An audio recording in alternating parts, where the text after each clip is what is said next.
A long, long time ago, in the land of Israel, the people were in big trouble. A mean king named Eglon from a place called Moab was making life hard for them. For 18 years, he took their food, made them work for him, and sent his soldiers to watch over them in a city full of palm trees. The Israelites were sad and tired, so they prayed to God for help. God heard their prayers and sent a special hero named Ehud, a man from the tribe of Benjamin, who was very clever and used his left hand in a way nobody expected. Ehud was different. Most people use their right hand for everything, but Ehud was super good with his left hand. He wasn't tall or loud, but he was brave, smart, and loved his people. His eyes sparkled with ideas, and his heart was full of hope. The leaders of his village picked him to take a big pile of gifts, like wheat, oil, and sheep, to King Eglon.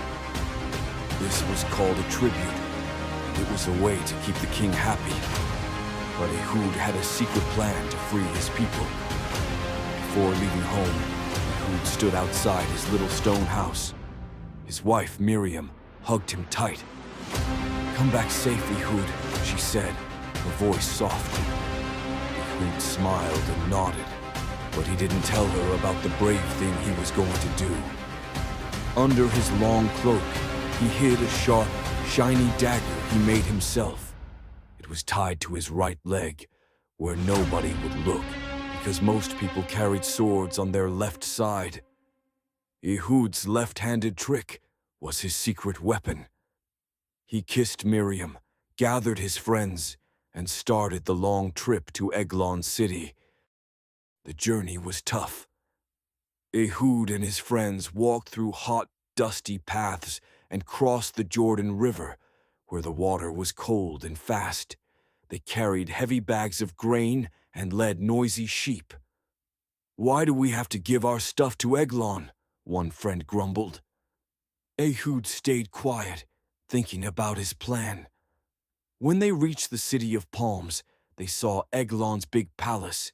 It was made of strong bricks, with colorful flags waving and statues of Moab's gods everywhere.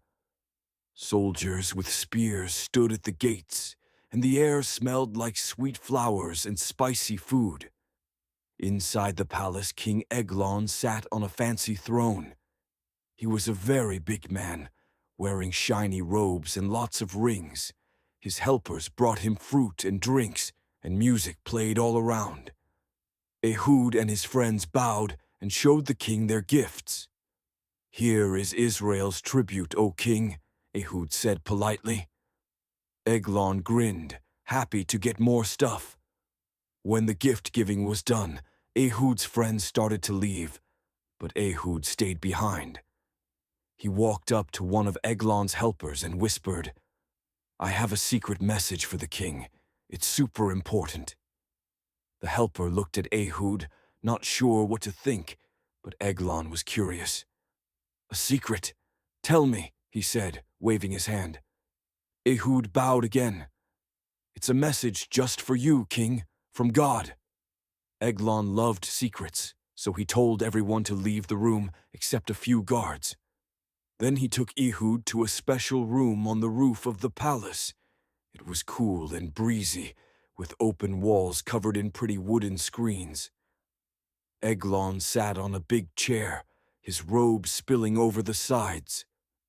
"Okay, what's the message?" he asked, leaning forward. Ehud took a deep breath.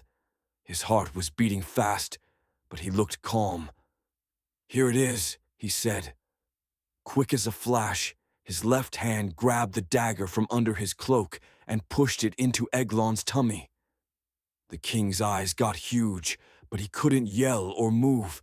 He fell back, and just like that, he was gone. Ehud didn't wait around.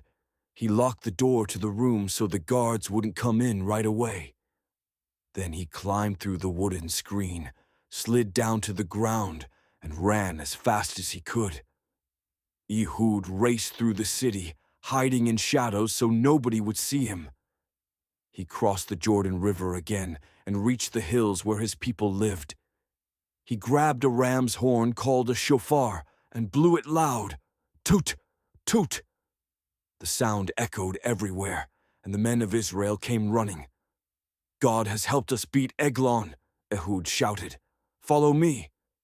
The men cheered and grabbed their swords and spears.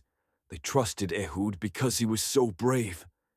Ehud led them back to the river, where they surprised Eglon soldiers who were trying to escape. The Israelites fought hard, their hearts full of courage. Swords clanged, and dust flew everywhere. By the time the sun went down, the Moabite soldiers were defeated, and the city of palms belonged to Israel again. The people were free. No more mean king, no more tribute. When Ehud got home, Miriam ran to him and hugged him so tight. The whole village threw a big party, singing songs about Ehud, the left-handed hero. Kids danced, and grown-ups told stories about how Ehud tricked the king with his clever plan. For 40 years, Israel was peaceful, and Ehud helped everyone solve problems and live happily. He didn't brag about what he did. Instead, he worked in his fields and played with his kids, teaching them to be kind and brave. The story of Ehud spread far and wide. Around campfires and in villages, people told how a quiet man with a left-handed trick saved his people. His dagger and his courage showed everyone that God can use anyone, even someone a little different, to do amazing things. And in the hills of Israel, Ehud's name lived on, reminding everyone that heroes can come in all shapes and sizes. If you loved this story, don't forget to like, subscribe, turn on notifications, and share your thoughts in the comments.